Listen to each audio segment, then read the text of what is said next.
Molecule should be chiral. फिर कहोगे ये कैसे, अभी इस बात को हम प्रूफ करेंगे, और इसको प्रूफ करने में थोड़ा टाइम लगेगा, लेकिन ले दे के मेन पॉइंट तुम्हारा मतलब का यही है, इसी को पकड़ना है बस, इसकी मतलब को मीनिंग को जानना है कि मॉलिक्यूल कायरल कैसे। अच्छा, कायरल कार्बन का मतलब लिखवा दो, इसको भी लिख लो कि कायरल कार्बन का मतलब वह कार्बन जिसमें लगे चारों ग्रुप। देखो, chiral carbon means 4 different group attach to centre carbon. Chiral carbon, the carbon having 4 different group. Chiral carbon का मतलब कार्बन हैविंग 4 डिफरेंट ग्रुप। हाँ बस, कायरल कार्बन,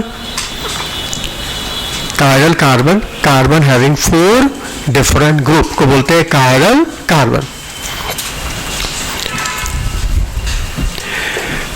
अच्छा, कायरल कार्बन का मतलब समझ गए कि वह कार्बन जिसमें लगे चारों ग्रुप डिफरेंट होने चाहिए, इसको बोलते हैं कायरल कार्बन। अच्छा, मॉलिक्यूल शुड बी कायरल, इसका मतलब क्या हुआ? मॉलिक्यूल शुड बी कायरल का मतलब, कायरल का यहां मतलब है एसिमेट्रिक। एसिमेट्रिक मतलब कायरल का मतलब मॉलिक्यूल क्या हो? एसिमेट्रिक हो। देखो, chiral molecule, chiral molecule, that is molecule should be asymmetric. Asymmetric. देखो, हम शब्दों को खोलते जा रहे, धीरे धीरे करके पूरा खोल देंगे अभी। हाँ, पहले मॉलिक्यूल कायरल का मतलब समझ, मॉलिक्यूल कायरल का मतलब मॉलिक्यूल इज एसिमेट्रिक। अच्छा, एसिमेट्रिक का मतलब क्या हुआ? हाँ, ये बदल लिख भी रहा होगा साथ साथ ना। मॉलिक्यूल शुड बी कायरल का मतलब है मॉलिक्यूल शुड बी एसिमेट्रिक। और एसिमेट्रिक का मतलब क्या हुआ? हाँ, इसका संधि विच्छेद करो। ए सिमेट्री मतलब सिमेट्री एब्सेंस। ए सिमेट्री का मतलब उसमें सिमेट्री एब्सेंस हो, सिमेट्री ना हो। देखो, ए सिमेट्री मतलब absence of symmetry. A symmetry का मतलब हो गया एब्सेंस ऑफ सिमेट्री। उसमें सिमेट्री एब्सेंस हो, सिमेट्री ना हो। और सिमेट्री होती कितने तरह की है? जवाब 3 तरह की होती है, plane of symmetry, centre of symmetry, axis symmetry. मतलब उस मॉलिक्यूल में किसी भी तरह की सिमेट्री, न तो प्लेन, न तो सेंटर, न तो एक्सिस, किसी भी तरह की सिमेट्री नहीं होनी। देखो, that is molecule does not having any element of symmetry. Molecule does not having any element of symmetry. Does not having any element of symmetry. उसमें किसी भी तरह की सिमेट्री ना हो। हाँ, कौन कौन सी सिमेट्री होती है? देखो, ब्रैकेट में plane of symmetry, centre of symmetry, axis symmetry. न तो प्लेन हो, न तो सेंटर, न तो axis. Molecule does not having any element of symmetry. कौन कौन सी? न तो plane of symmetry, plane symmetry, centre और axis. Plane of symmetry, centre of symmetry,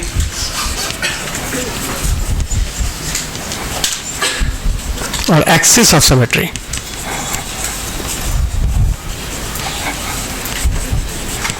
मतलब किसी भी तरह की उसमें सिमेट्री नहीं होनी चाहिए, न तो प्लेन, न तो सेंटर, न तो एक्सिस, किसी भी तरह की सिमेट्री नहीं होनी चाहिए। सिमेट्री क्या हो? एब्सेंस हो, तो उसको क्या बोलते हैं? एसिमेट्री। और छोटा शब्द बोलेंगे कायरल। तो कायरल का मतलब एसिमेट्रिक, सिमेट्री उसमें नहीं होनी चाहिए, कोई भी सिमेट्री उसमें नहीं होनी चाहिए। अच्छा, इन तीनों में सबसे मोस्ट कॉमन कौन है? प्लेन और सिमेट्री। क्यों? क्योंकि जब भी क्वेश्चन आएगा वो तुम्हारे पेपर पे आएगा, और पेपर तुम्हारा प्लेन है, तो प्लेन पे ही तुमको चेक करना है। तो तुम्हारे मतलब का क्या है? प्लेन और सिमेट्री। इस प्लेन और सिमेट्री को चेक करने आना चाहिए। तो कैसे चेक करोगे? मतलब पेपर में क्वेश्चन दिया हुआ है, ठीक है, उसको तुम प्लेन पर रख के किसी भी प्लेन से काटो, किसी भी प्लेन से काटो, इक्वल हाफ में डिवाइड नहीं होना चाहिए। बोलो हाँ। लेकिन ये नहीं कि मेरा कॉपी प्लेन है तो जो लिखा होगा सब प्लेन ही होगा। बोलो भाई, कॉपी का पन्ना प्लेन है तो जो लिखा होगा वो भी प्लेन होगा, ऐसा नहीं। मॉलिक्यूल रियल में प्लेन होना चाहिए। तो प्लेन में लाने के लिए हम क्या करेंगे? बताइए, कार्बन sp3 है ना, बताइए कार्बन sp3 है, तो इसकी ज्योमेट्री क्या टेट्राहेड्रल है, तो बताइए 3 डायमेंशनल है। इस 3 डायमेंशनल स्ट्रक्चर को पेपर पे लाएंगे 2 डायमेंशनल फॉर्म में, और लाने के लिए हम हेल्प लेंगे फिशर प्रोजेक्शन का।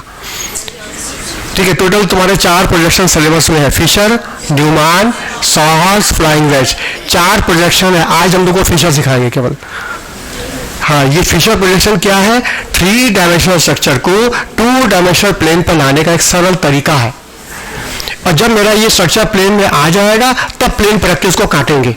किसी भी प्लेन से काटे इक्वल हाफ में डिवाइड नहीं होना चाहिए, और जब डिवाइड नहीं हुआ समझो उसमें प्लेन ऑफ सिमेट्री नहीं है, सिमेट्री एब्सेंस है, मतलब वो कायरल है, मतलब ऑप्टिकल एक्टिव है। वो समझ में आया? तो ऑप्टिकल एक्टिव के लिए उसमें प्लेन ऑफ सिमेट्री नहीं होनी चाहिए। तो प्लेन ऑफ सिमेट्री चेक करने के लिए पहले मॉलिक्यूल को प्लेन में लाना होगा, जबकि तुम्हारा मॉलिक्यूल वास्तव में 3 डायमेंशन है, टेट्राहेड्रल है। इसको 2 डायमेंशनल प्लेन पे लाने के लिए तुमको हेल्प लेना होगा प्रोजेक्शन का। और 4 प्रोजेक्शन में से आज हम देखेंगे फिशर प्रोजेक्शन। हेडिंग दो, फिशर प्रोजेक्शन। हाँ, 1 मिनट, फिशर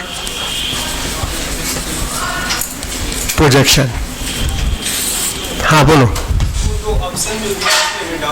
हाँ बोलो बोलो।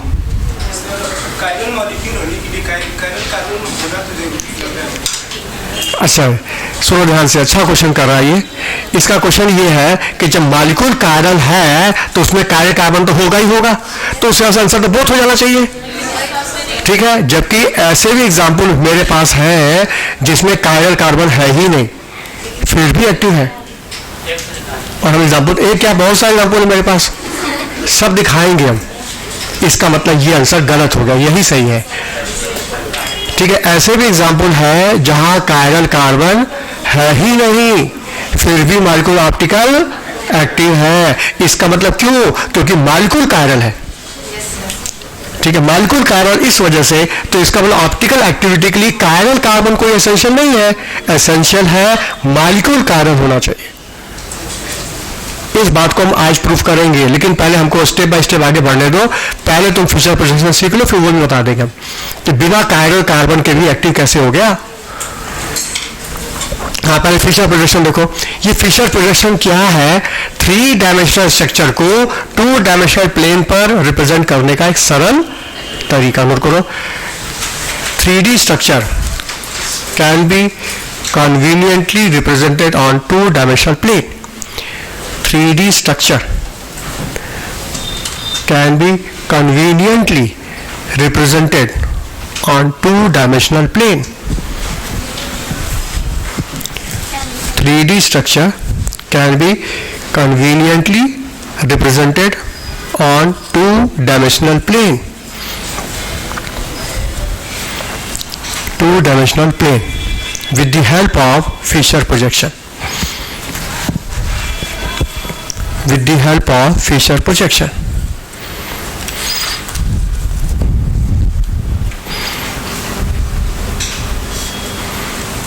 With the help of Fisher projection. हाँ, तो कैसे रिप्रेजेंट करेंगे 3D को 2 डायमेंशनल में? हाँ, कैसे करेंगे? देखो सामने, बताइए कार्बन sp3 है ना? ठीक है, और sp3 की ज्योमेट्री क्या होती है? टेट्राहेड्रल होती है। तो वास्तव में मॉलिक्यूल 3 डायमेंशनल है, टेट्राहेड्रल है। अब इसको प्लेन ऑफ सिमेट्री चेक करने के लिए इसको प्लेन पे लाना होगा, और लाने के लिए हमको हेल्प लेना होगा फिशर का। तो क्या करेंगे? हाँ, इसके लिए हमको 4 कलर की पेन चाहिए।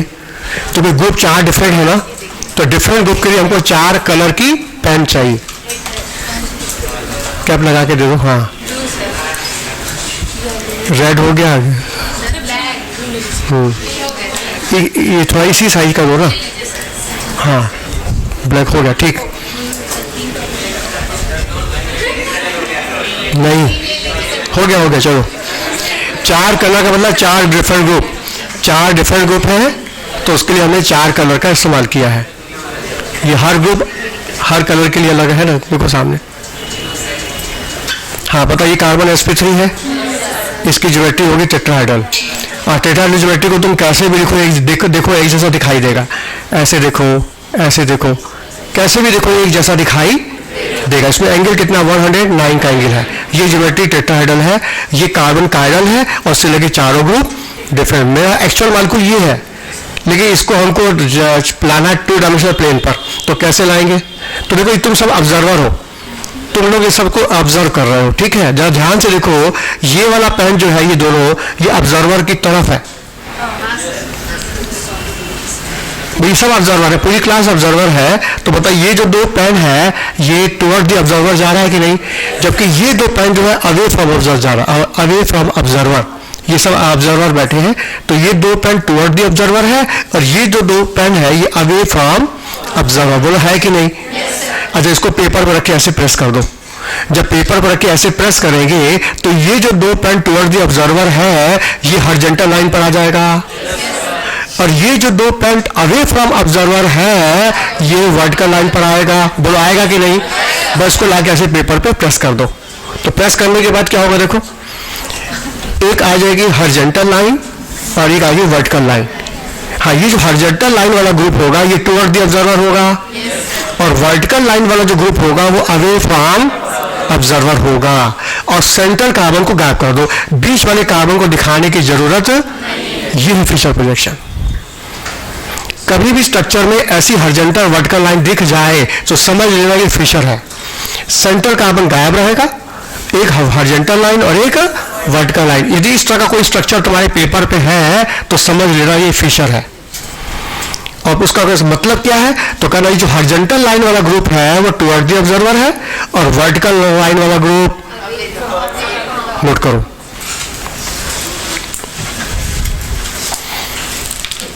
हाँ नोट करो, देखो, in Fisher projection the group occupy horizontal line. In Fisher projection the group occupy horizontal line.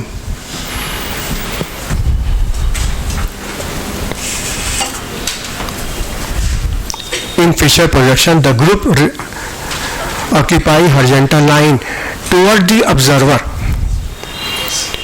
toward observer. The group occupy horizontal line toward the observer, and group occupy vertical line, group occupy vertical line away from observer, group occupy vertical line away from observer। ठीक है, ये horizontal line, ये vertical line. इस horizontal line को हम front line बोल देते हैं और वर्टिकल लाइन को बैक लाइन। बैक लाइन मतलब ये अवे फ्रॉम ऑब्जर्वर और ये टुवर्ड द ऑब्जर्वर। ये फ्रंट हो गया, ये बैक हो गया। समझ में आया? समझ में आया तो अच्छी बात, नहीं आया तो उसको रट लो, इसको रट लो, बड़े काम की चीज है ये, नहीं तो आगे चल के दिक्कत हो जाएगी, समझ लेना। हर क्या बोलो, हॉरिजॉन्टल लाइन क्या है? Front line, vertical line, back line. याद रहेगा? Horizontal line front line, vertical line क्या हो गई? Back line. ये ग्रुप टुवर्ड द ऑब्जर्वर है और ये ग्रुप अवे फ्रॉम ऑब्जर्वर है, ठीक।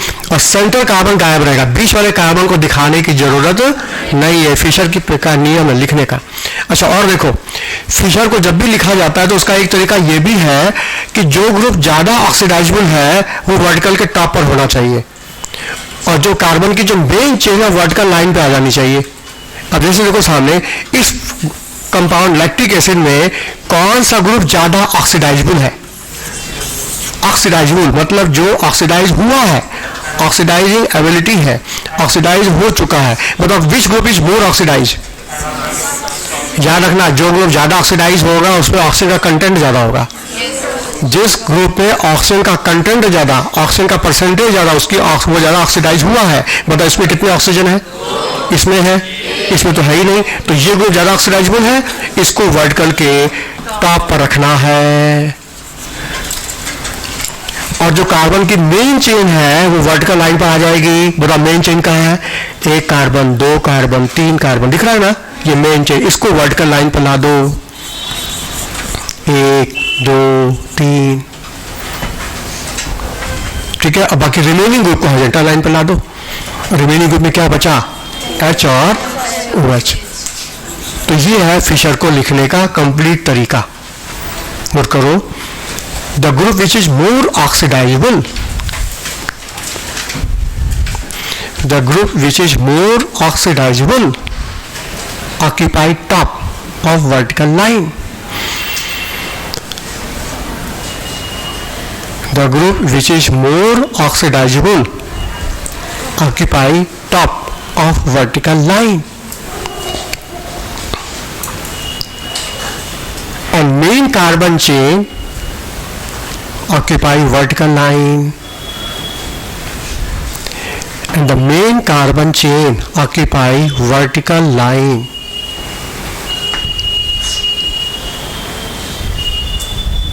जो मेन कार्बन की चेन वो कहाँ रहेगी? वर्टिकल लाइन पर रहेगी. तो जब से लंबी चेन तो यही है, ये वर्टिकल लाइन पर आ गई. Main chain, longest chain vertical line पर आ गया. फिर रिमेनिंग ग्रुप को लगा दो हॉरिजॉन्टल पर. अब जो रिमेनिंग ग्रुप में क्या बचे? एच और OH, इसको हमने रख दिया हॉरिजॉन्टल लाइन पर. ये हो गया फिशर को लिखने का कंप्लीट तरीका. ऐसा कोई भी स्ट्रक्चर तुमको दिखाई दे तो समझना वो फिशर है. मतलब 3D को 2 डायमेंशनल प्लेन पे लाया जा चुका है, और जब प्लेन पे आ चुका है तो प्लेन पे रखे रखे काटो. ऐसे काटो, ऐसे काटो, कैसे भी काटो. क्या ये इक्वल सिमिलर हाफ में कटेगा? क्या सिमिलर हाफ में डिवाइड होगा? नहीं. मतलब इसमें सिमेट्री नहीं है. सिमेट्री एब्सेंस, यानी एसिमेट्री, यानी कायरल, मतलब ऑप्टिकल एक्टिव. बोलो अभी इस कंसेप्ट को अप्लाई कर दो. ऑर्गेनिक के सारे एग्जांपल, कॉम्प्लेक्स कंपाउंड के सारे एग्जांपल लग जाएंगे तुमसे. Molecule should be asymmetric, molecule should be chiral. हाँ बताओ, ये फीचर समझ में आया? ठीक है. ये स्ट्रक्चर तुम्हारा 3D था, उसको 2 डायमेंशनल प्लेन पे लाया गया. फिर कहोगे इसका मतलब ऑप्टिकल के लिए मॉलिक्यूल प्लानर होना चाहिए. ऑप्टिकल के लिए मॉलिक्यूल शुड बी प्लानर.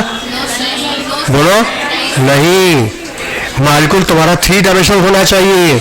वो तो तुमको सिमेट्री चेक करने के लिए प्लेन पे तुमने लाया है. जबकि ज्योमेट्रिकल में क्या लिखवाए थे? ज्योमेट्रिकल में लिखवाए थे मॉलिक्यूल शुड बी प्लानर, है ना. जबकि ऑप्टिकल में molecule should be 3 dimensional. Molecule 3 dimensional होना चाहिए. हाँ, उसको 2 डायमेंशनल प्लेन पे लाने के लिए तुमको फिशर का हेल्प लेना होगा. क्यों प्लेन में ला रहे हो? प्लेन में क्यों ला रहे हो? ताकि प्लेन ऑफ सिमेट्री चेक कर सके.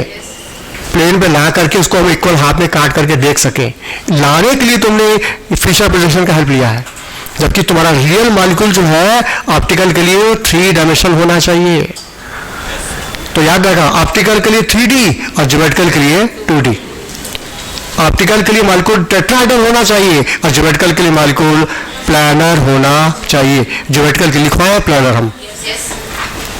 दोनों बातें अलग अलग है. तो मतलब फिशर प्रोजेक्शन निकालने आ गया. अच्छा, उसके बाद देखो, अब देखो जिस मॉलिक्यूल में सिंगल कायरल कार्बन है, एक कायरल कार्बन इसलिए कि चारों को डिफरेंट है, वो मॉलिक्यूल हमेशा ऑप्टिकल एक्टिव रहेगा. क्योंकि इस केस में तुम कैसे भी काटो इक्वल हाफ में डिवाइड होगा ही नहीं. ध्यान से देखो, जिस मॉलिक्यूल में सिंगल कायरल है वो हमेशा ऑप्टिकल एक्टिव होगा. क्योंकि जब कायरल कार्बन से लगे चारों को डिफरेंट है और फिशर प्रोजेक्शन के फॉर्म में आ चुका है, तो बताओ तुम किसी भी प्लेन से काटो इक्वल हाफ में तो कटेगा ही नहीं. मतलब ये मॉलिक्यूल हमेशा ऑप्टिकल एक्टिव रहेगा. लेकिन जिस मॉलिक्यूल में 2 कायरल है या 2 से ज्यादा कायरल है, वो एक्टिव हो भी सकता है और नहीं भी हो सकता है. लेकिन सिंगल कायरल वाला हमेशा ऑप्टिकल एक्टिव रहेगा. इसको इंपॉर्टेंट नोट करके लिखो. Important note, important note. Molecule having single chiral carbon, molecule having single chiral carbon always optical active.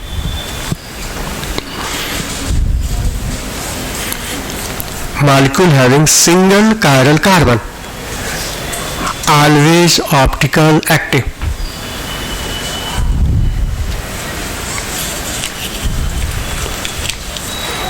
Always optical active, but molecule having more than one chiral carbon. But molecule having more than one chiral carbon. molecule having more than one chiral carbon, then molecule may or may not be optical active. Then molecule may or may not be optical active. इस बात को हम proof करेंगे, जिस बात को हम proof करने जा रहे हैं उस बात को पहले लिखवा दिए कि देखो ये मेन पॉइंट है, इस बात को हम प्रूफ करेंगे एग्जांपल देके कि जिस मॉलिक्यूल में सिंगल कार्बन है, एक कार्बन लगे चारों को डिफरेंट है, ऐसा मॉलिक्यूल हमेशा ऑप्टिकल एक्टिव होगा। मतलब वो पीपीएल को रोटेट करेगा, क्लॉकवाइज एंटी क्लॉकवाइज करेगा। लेकिन जहां दो कार्बन आ गए या दो से ज्यादा कार्बन आ गए तो एक्टिव हो भी सकता है और नहीं भी। तो ऐसे केस में हम क्या देखेंगे, जहां कार्बन एक से ज्यादा हो गया, दो तीन हो गया, तो उसके लिए मॉलिक्यूल एसिमेट्रिक होना, इस पॉइंट को पकड़ लो बस, एसिमेट्रिक होना चाहिए। एसिमेट्रिक है तो एक्टिव है, सिमेट्री है तो एक्टिव नहीं है। हाँ, अच्छा, आगे बढ़ने से पहले एक लाइन छूट गई है, उसको पहले पूरा कर ले तब आगे बढ़ेंगे। वो क्या, देखो सामने ये जो फिशर प्रोजेक्शन स्ट्रक्चर है, इसको हम पेपर पे रखे 180 घुमा दे, रखे 180 घुमा दे, तो इसके कॉन्फ़िगरेशन में कोई चेंज नहीं होगा। जो कॉन्फ़िगरेशन अभी है 180 घुमाने के बाद भी वही रहेगा। हाँ, यदि 90 घुमा दे तो 90 घुमाएंगे तो कॉन्फ़िगरेशन में चेंज हो जाएगा। डेक्स्ट्रो है तो लीव हो जाएगा, और लीव है तो डेक्स्ट्रो हो जाएगा। लेकिन 180 घुमाने से उसके कॉन्फ़िगरेशन में कोई चेंज, नोट कर लो इस लाइन को। Although Fisher projection are planar structure, although Fisher projection is planar structure, this can be rotated end to end for end. Although Fisher projection is planar structure, this can be rotated.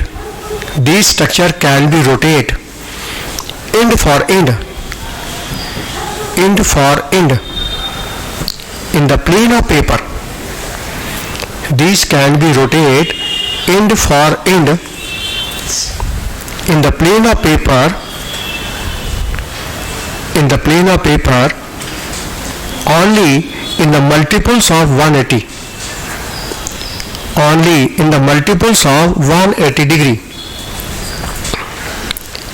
Only in the multiples of 180 degree, but not 90 degree. In the multiples of 180 degree but not 90 degree. तो मतलब कोई Fisher projection मेरे सामने है, यदि उसको 180 रखे घुमा दे तो उसका कॉन्फ़िगरेशन जस के तस रहेगा। मतलब डेक्स्ट्रो तो डेक्स्ट्रो ही रहेगा, लीव है तो लीव ही रहेगा। हाँ, 90 घुमाएंगे तो डेक्स्ट्रो से लीव हो जाएगा। तो मतलब ये कहने का यहाँ पर ये है कि किसी भी फिशर प्रोजेक्शन को पेपर पे रखे 180 घुमाने की छूट है। 180 घुमा सकते हो, लेकिन 90 डिग्री मत घुमाना। जहां 180 घुमाओगे कॉन्फ़िगरेशन जस के तस रहेगा। फिर कहोगे हम कैसे माने, इस बात को हम प्रूफ कर देंगे आगे चल के, जब हम बनाएंगे एब्सोल्यूट कॉन्फ़िगरेशन RS, वहां प्रूफ करेंगे। लेकिन सुन लिया तुमने, हमने क्या बोला कि फिशर प्रोजेक्शन को पेपर पे रखे 180 घुमाने की छूट है, 90 नहीं घुमाना,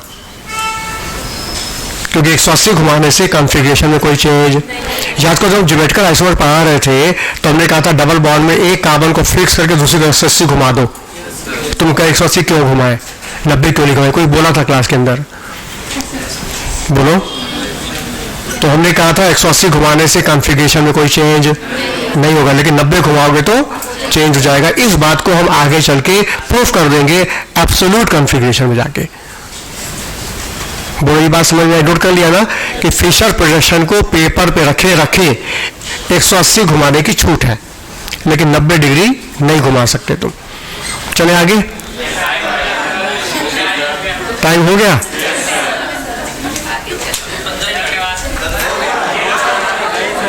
देखो सामने, देखो कंसेप्ट तो सुना दिया, एग्जाम्पल देंगे तब बात समझ में आएगी ना। सामने देखो, तो देखो लैक्टिक एसिड में सिंगल कार्बन का आयरन है, ध्यान से देखो, लैक्टिक एसिड में सिंगल कार्बन का आयरन है। इसका हम फिशर प्रोजेक्शन बनाएंगे तो बताइए बस क्या होगा, बीच में कार्बन गायब हो जाएगा, एक हॉरिजॉन्टल लाइन वर्टिकल लाइन यही ना आएगी। अब बताओ इसको किसी भी प्लेन से काटे इक्वल हाफ में डिवाइड, मतलब सिंगल कायरल हमेशा ऑप्टिकल एक्टिव है, लेकिन जहां दो कायरल है तो एक्टिव हो भी सकता है और नहीं भी, इस बात को आगे प्रूव करेंगे। अभी क्वेश्चन क्लास में उठा कि कायरल कार्बन जिसमें है तो मॉलिक्यूल भी कायरल होगा। ऐसा नहीं है, मेरे पास ऐसे भी मॉलिक्यूल है जहां कार्बन कायरल है ही नहीं, लेकिन फिर भी मॉलिक्यूल ऑप्टिकल एक्टिव है। वो कैसे, देखो सामने, वो एग्जांपल है एलीन्स का। एलीन्स, ये बात तुम लोगों को हम केमिकल बॉन्डिंग में सुना चुकी है। देखो सामने, हाँ देखो ये है, जब केमिकल बॉन्डिंग पढ़ा रहे थे तभी हमने इसकी तैयारी कर ली थी वहां पर। हाँ यहाँ लगा है ए, यहाँ लगा बी, कुछ भी लगा सकते हो यार, बी डिफरेंट होना चाहिए। हाँ बताओ, ये पाई बना पी वाई से की ओवरलैपिंग से, और ये पाई बना है पी जेड की ओवरलैपिंग से। बोलो पता है कि नहीं? ध्यान से देखो, इसमें कहीं कायरल कार्बन दिख रहा है? इसमें कोई कार्बन कायरल दिख रहा है? वह कार्बन से चारों डिफरेंट हो दिख रहा है? नहीं दिख रहा है, कायरल कार्बन नहीं ना है इसमें, लेकिन एक्टिव है ये ऑप्टिकल एक्टिव है। ये प्लेन पोलराइज के प्लेन को रोटेट कर देगा। तो कैसे करेगा, क्यों करेगा? देखो सामने, इसलिए करेगा क्योंकि मॉलिक्यूल कायरल है, ये पूरा होल मॉलिक्यूल एसिमेट्रिक है। तो कैसे, देखो सामने, ये बताओ, ये पहला पाई पी वाई से बना हुआ लैपिंग से, तो दूसरा किससे बना होगा? पी जेड से। ये बता, पी वाई और पी जेड सेम एक्सिस पे क्या अपोजिट एक्सिस पर है? तो बता, ये परपेंडिकुलर हुआ, ये वाई एक्सिस और जेड एक्सिस क्या है? परपेंडिकुलर। तो बता, ये ग्रुप भी परपेंडिकुलर हुआ है कि नहीं? और जब ये ग्रुप परपेंडिकुलर है, इस तरह से देखो,